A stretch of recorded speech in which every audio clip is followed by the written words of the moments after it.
कहते हैं मृत्यु से ठीक पहले जब भगवान ने रावण से उसकी अंतिम इच्छा पूछी तो उसने ऐसे अधूरे कार्य बताए जिन्हें सुनकर स्वयं भगवान भी आश्चर्यचकित रह गए। रावण की पहली इच्छा थी धरती और स्वर्ग को जोड़ने वाली सीढ़ी बनाना ताकि इंसान सीधे चलकर देवताओं की नगरी तक पहुंच सके। सोचिए, अगर ये संभव हो जाता तो स्वर्ग और नर्क का रहस्य हमेशा के लिए खत्म हो जाता।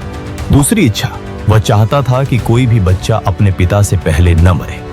रावण के अनुसार यह दुनिया का सबसे बड़ा अन्याय है। उसकी इच्छा थी मृत्यु को एक नए नियम से बांध देना। तीसरी इच्छा, उसने सोचा था मनुष्य मृत्यु के समय खुद अपने पाप पुण्य देख सके। इसके लिए वह एक अद्भुत यंत्र बनाना चाहता था जिससे यमराज के दूतों की जरूरत ही खत्म हो जाती और इंसान खुद जान पाता कि उसे स्वर्ग मिलेगा या नर्क। चौथी इच्छा, रावण की नजर सिर्फ मानव जीवन पर ही नहीं बल्कि प्रकृति पर भी। वह चाहता था कि समुद्र का पानी मीठा हो जाए ताकि प्यास से कोई न मरे। सोचिए, आज अगर समुद्र मीठे होते तो पूरी दुनिया कैसी होती।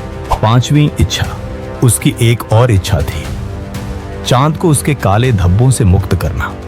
वह चाहता था कि चंद्रमा श्वेत और निर्मल हो जाए, एक ऐसा प्रकाश जो अंधकार को पूरी तरह मिटा दे। छठी इच्छा, सोने से भरी लंका में रहते हुए भी रावण चाहता था कि सोने में सुगंध हो ताकि उसका राज्य केवल वैभव से नहीं बल्कि सुगंध से भी महके।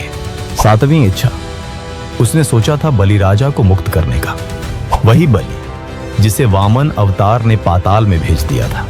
रावण मानता था कि ऐसा राजा जिसकी दानशीलता बेमिसाल थी उसे कैद में रहना ही नहीं चाहिए।